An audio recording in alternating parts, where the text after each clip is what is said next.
Ryan Payton here in Los Angeles at Sound Deluxe Studios. I'm talking with Kris Zimmerman, the voiceover director of all the Metal Gear titles from Metal Gear Solid 1 all the way through, and we're doing Metal Gear Solid 4 now. So thanks for joining me, Kris, to come chat and talk about all things Metal Gear. And, you're welcome.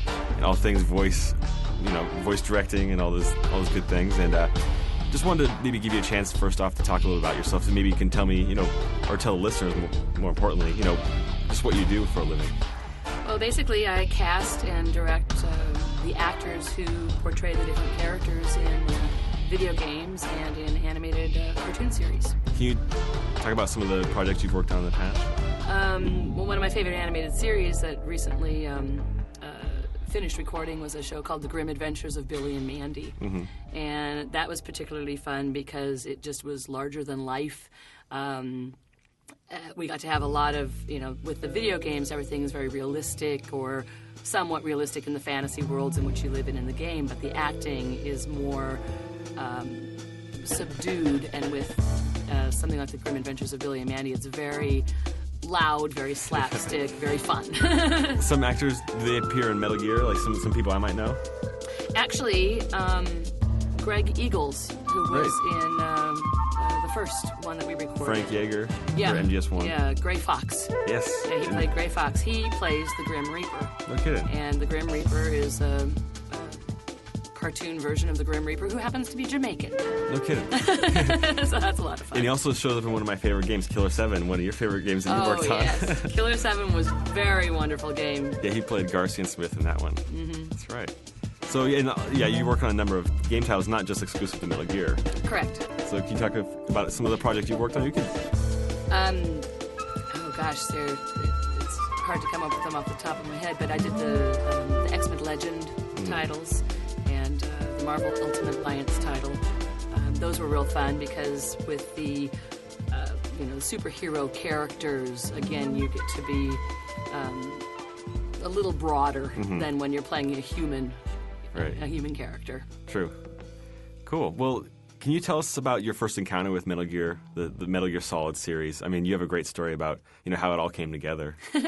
Well, this is back in 1998, and I'd only been freelance for a couple of years. Before that, I'd worked on staff at Hanna-Barbera Studios, and it was a slow time in the industry. There was an actor strike going on and things like that, and I got a phone call out of the blue from a lady named Keiko Ono, who was the coordinator, the United States coordinator for Konami, and she asked me to come and interview for this video game called Metal Gear, which I knew absolutely nothing about.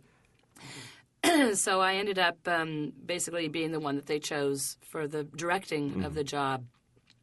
The casting person that they hired, who did an excellent job, but she was a commercial casting director. So I do voiceover for a living, and I know that the skills needed for a vocal performance are different than on-camera skills. Mm-hmm. So I thought, let me give you some names. Right. So I gave her about 20 names to bring in of people who were professional voiceover people. Mm-hmm. And of those 20, 19 of them ended up getting the parts, including David Hayter and Jennifer Hale and all of them pretty much.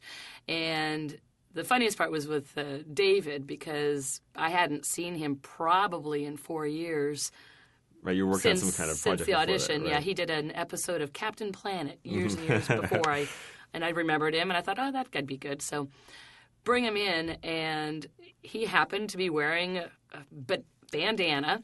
Just like Snake. And he happened to have pretty much the same hairdo. And he happened to be wearing kind of, not necessarily army fatigues, but very casual clothing. Right. And he came out with his voice that was just so cool that it was like, wow, I really hope you get the job. Mm-hmm. And when it came down to it, he did, as you all know. Right. And it's fantastic working with him. Yeah, and his voice has defined that Snake character, for many, many Since years. the beginning. Yeah, yep. And I know you love the Snake-isms, and he's got a lot of personality for not a lot of lines, basically. Personality. Personality. Metal Gear. You've directed every voiceover session we've had for every Metal Gear Solid game, including Portable Ops, just Twin Snakes. Do you have a favorite game that we've done? I'm partial to the first one just because it was such an experience and it was such an enormous task. You know, it was the largest game I've ever worked on, and I think to date it still is. When I first got the script, I thought it was my script and 10 actors' scripts in one box. Well, when I started going through it, I realized, oh, this is all my script. Man. And I believe it was over 1,700 pages. That's incredible. So you're just speed reading like right the night. It was crazy. And the place that you guys recorded was a lot different from usual, right? Yes. That's what I heard this crazy story about. Yeah. The Konami had not ever recorded in the United States before, and the production company that they chose had a sound studio inside of what used to be Valentino's mansion in Hollywood. And it was interesting because normally in a sound studio, you are separated from the actors by soundproof glass. Right. And they are isolated in a soundproof room so that the people working on the other side of the table can type on their computers or shuffle papers or anything. Right. And in this particular instance, the sound studio was just a large living room. And there was no separation between us and the actors. So we couldn't snicker, we couldn't laugh, we couldn't make a sound while they were performing. And the bad news is that there was a stop sign right outside. And it was a popular stop sign. So literally any car that ever stopped, you'd hear the engine. Motorcycles were particularly bad. Man. So that took a long time. But when we came back and did the second game of Metal Gear, they changed things and hired professional sound studio. Right. That's a probably a good idea, I think. Yeah. So nobody's recording in that mansion anymore, right? I don't think. I mean, have you heard? That was a fluke. That's like the old days of when they recorded games, I guess, when it wasn't that important. But I mean, seriously, Metal Gear Solid 1 was a watershed mark for the industry, I think, in a lot of ways. As far as voice acting is concerned. Yeah, I have many times either read articles or reviews or things that still mention my name in connection with that first Metal Gear as being what video game acting should be like. Mm-hmm. Yeah, I mean, I just as a gamer, I mean, it was incredible for me to jump into this world and with all this, full voiceovers, including like the codec scenes. Usually that would be just text, but you guys went all out, and I really do think that set a precedent for what the PlayStation format with the CD-ROM based platform where you can actually put a lot of sound files on there, and rather than having to resort to text. And so that really started this whole revolution where now this is a huge production. A lot of games have full voiceovers, and I'm sure you're keeping busy with a lot of projects too. Yeah. So, and do you have I asked you what your favorite game was in this series, but how about, do you have a favorite character? And you can't name Snake, because I know you love... I can't name Snake. You can't name Snake. Snake is the best, absolutely the best. And I'm being mean by not letting you... I am partial to a lot of them, but Colonel Campbell's pretty dang cool. He is. He is pretty cool, and Mei Ling is another great one, and Naomi Hunter. Those are probably the top three characters. The classics. Yeah. And it's and of course the villains. I mean, Vamp. Okay, and there's a Phil Lamar. Phil Lamar, he's excellent. And the character Dwight Schultz played. Oh, Python. Oh gosh, his performance of that was just unbelievable. Creepy. That's on my list of questions. Actually, I want to talk about a little bit later on. Was like this, what portable ops and the recording of that. And yeah, I mean, I really think the stand-up performance was Dwight Schultz, and I knew that when we recorded it that day, I was like, this is going to be huge with the fans, and it turned out to be. Fans were very excited, and they really dug his performance. He is an amazing character actor. Yes. And as well as on camera, you've seen him in all kinds of things, but voiceover-wise, he's absolutely incredible. I mean, I really think that he solidified Python's place in the Metal Gear mythos for future games. I mean, I'm not sure what we're going to do, but I mean, it's going to be hard not to bring him back just based on Dwight Schultz, his performance, really, and that. I think that really says a lot for how what he did for the game. So and you that was one of your recommendations for that part too, was Dwight Schultz. Was Dwight, yeah. Thing with him is that he is voiceover is an interesting thing because it's not just standing in front of a mic and reading something off of a script. You have to be an incredibly strong actor. And with voiceover, you don't have the liberty of facial or body expressions. It all has to come through your voice. Right. So yeah, that's something he's very gifted with, where some on-screen actors don't have that gift as far as when it comes to game voiceovers. Correct. I've been in many situations where you get a known on-camera actor in a room with these voiceover people, and they just kind of drop their jaws at how skilled the voiceover people are at their medium. Yeah, I don't want to step on too many, on-screen actors, but I mean, one idea moving forward with MGS4 was we're going to bring in some more well-known names from from TV series or movies and things, and you said, yeah, it's cool if you can find some good ones, but there's very few of them that can do both very well. They exist. They're out there. I've had the privilege with working with many of them, but it's usually the character actors that have the ability to bring it just a little bit larger, because the microphone needs it to be a little bit bigger than life. In the acting profession, on camera everyone's always saying a little bit less, a little bit less, a little bit less to make it very natural looking for the camera. Well, in my world, it's like a little bit more, a little bit more, a little bit more. Right. And when they think they're going too far, it's not yet far not even enough. Wow, no kidding. It's much easier for me to have somebody that's too big for me to tone them down than for me to keep pulling that energy out of them. And we do have a lot of those too big characters, don't we? We got a lot of big characters. It's great. It's so fun, being in the studio, and it's just we have so much fun, and it's great being here and yeah. Especially the villains. Oh, the villains! And this time around, we got some really crazy ones. I don't want to talk too much about that just yet. Nope. But it's gonna, I'm worried about their throats. Let's put it that way, as far as the screaming is concerned and things. But just going back to this topic of Portable Ops, that was the first game that you and I worked on, and that was back in July. And are you satisfied with the way it turned out? I mean, we didn't have that whole lot of time to work on it. We had about a week of. I think recording. We only had a week to do it, and normally with the process of an MGS title, it takes place over several weeks, over several months. But this was a smaller content. I was incredibly impressed with the script. I just felt that Hideo Kojima and the Konami team, the story of it, weaving history with our fantasy world, really played nicely. Yeah, I think we were talking about this earlier, how it's kind of fun where we've actually taken a lot of history lessons from Metal Gear. A lot of things that were going on when I was a little kid. Right, you're hearing your parents talk about, and all of a sudden you hear they're coming back in this setting with 1970 or 1964. And that's one of the things I really love about the series, too. And thankfully we had the Dave who played Dave, is it Argonoff? Argonoff, yes. Argonoff, who played young Campbell. Thankfully, he's fluent in Russian, and that came in handy because there's a lot of Russian terms that came up in MPO. Yeah, he did an excellent job. And I think we at one time... It was tough trying to take our icon characters, right, and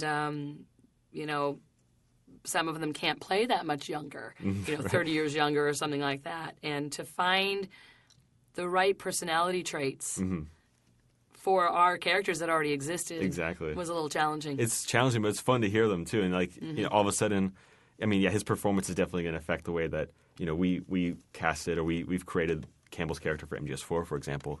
But I remember we called Dave at one point because he's fluent in Russian. We just called him on his cell phone. Hey, how do you say this? How do you say this? And I think it was I can't remember how the pronunciation, but it was what the term for ghost in Russian. Oh, right. Unfortunately, he was there. Thank God, because we would have been in big trouble.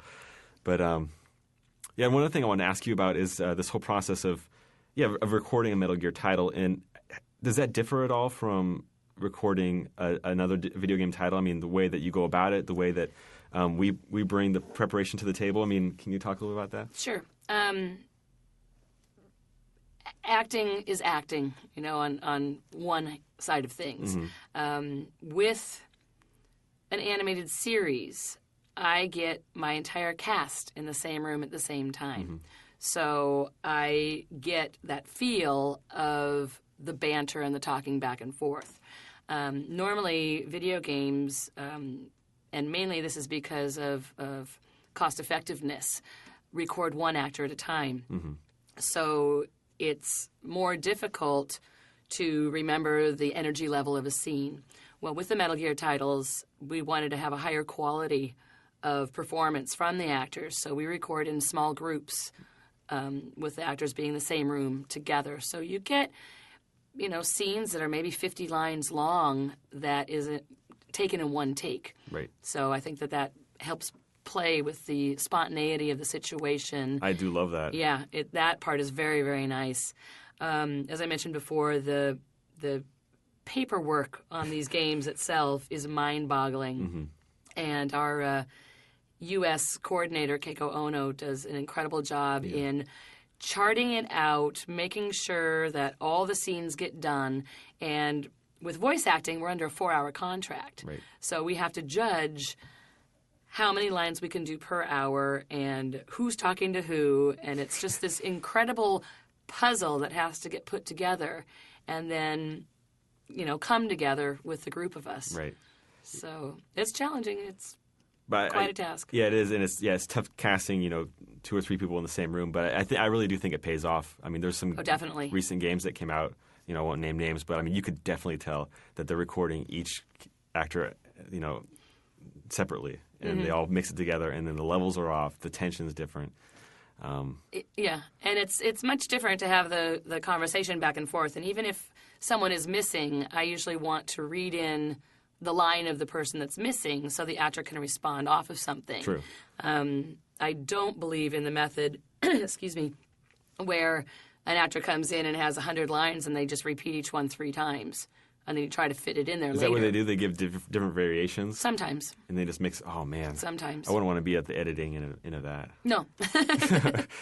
Well, as you move forward, game acting or voiceovers for games is going to get more and more popular, I'm sure, as years go on. And I mean, is there anything, and I know this is a tough question to answer coldly, but I mean, is there anything that you'd like to see the industry go into a different direction or the way that performances are done? I mean, do you like the way that, voice acting is approached in games so far? I mean, is there room for improvement? I really like the way that the Metal Gear titles are recorded in groups, and I hope that more companies decide to do it that way because it really does enhance the performance of the characters, and that's going to end up on the screen. So that's your big thing is that, for to game publishers or game developers that are looking to bring voice acting to their games, you would just recommend more group sessions? That's one of the things. That's one of the things. Anything else? I know this is tough to ask you right on the fly, but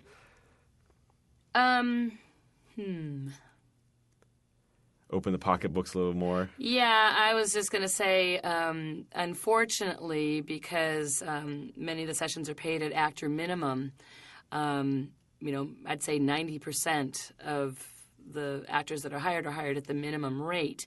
Well, it's a taxing job being in a room by yourself yelling at the top of your lungs for 4 hours, True. Especially on some of the titles that are the more Army-based games or things like that. What tends to happen is that the people that are really good start asking for more money. And then if the budget doesn't follow that, then we can no longer use those people. We have to find a new crop. Love finding new talent. I absolutely adore finding new talent. But the amount that we lose based on the budgets is greater than the amount of new that comes up through the ranks.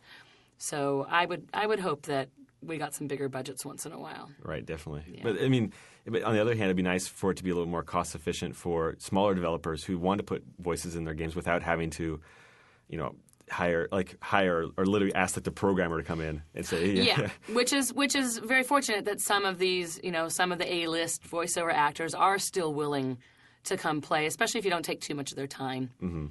So I've been fortunate in in my world, basically asking for a few favors here and there when I need somebody to come in. I think it's important. I mean, you always have almost all of the A-list titles in the industry have voice acting, unlike maybe a game like Zelda, for example, that doesn't, and I think they should. But Yeah, it would be nice to see like the smaller titles also have like quality voice acting, right? As opposed to just the GTAs and the MGSs and the Halos and things like that. Yeah, yeah. It's an expensive process. I mean, you're paying for not only the actor's time, but you're paying for the studio. You're paying for the editing. It can be a big budget. You're probably not paying for editing on the script itself, because I mean I've noticed that as well. Like somewhere where the industry could move into a more like Hollywood style direction where they put a little more effort into the editing of the script. I meant the sound editing. Yeah, I'm going more into the text of things. I mean, do you see a little bit more room for improvement in that end as well, or on some games? Yes. I've been fortunate to work on some. Metal Gear being one of them, some amazing titles that are really well scripted.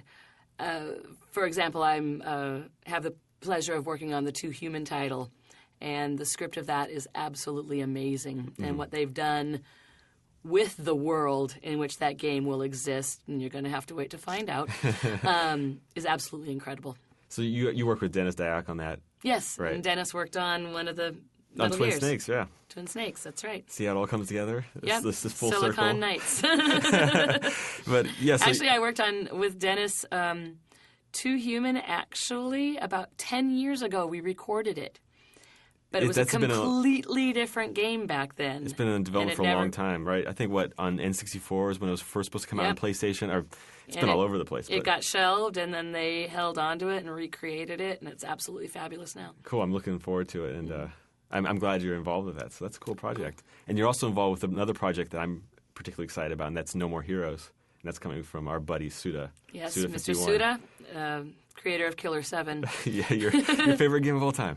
No, maybe not. But no, so can you talk a little bit about that experience working with Suda? I mean, it's very different from working on a Metal Gear title, right? Oh, yeah.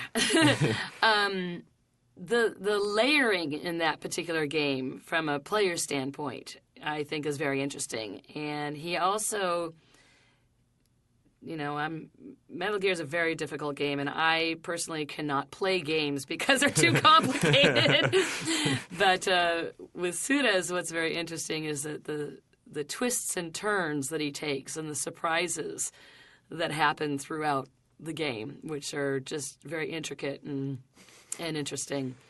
And his characters, where the Metal Gear characters tend to be based a little more in reality, are pretty broad in this particular title. He's definitely trying to chisel himself into like a different, like his own niche, or making it his own stance or his own style in terms of character development and storylines of video games. And you definitely see that when you're working on a game, right? I mean, he's definitely got a unique voice. Yeah. And that's something I'm pretty excited about.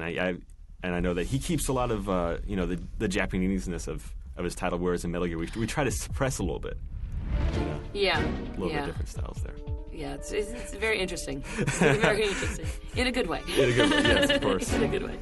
Well, hopefully we'll keep things interesting for you when we continue working on Metal Gear Solid 4. There's a long project, a lot of many hours of voiceovers. It's going to be a lot of fun. And thanks for joining us on not only on this program, but just with the whole Metal Gear Solid 4 project. We'll be back next month for the report. Can't wait. And so thanks again. You're welcome. All right. Thanks, Ryan.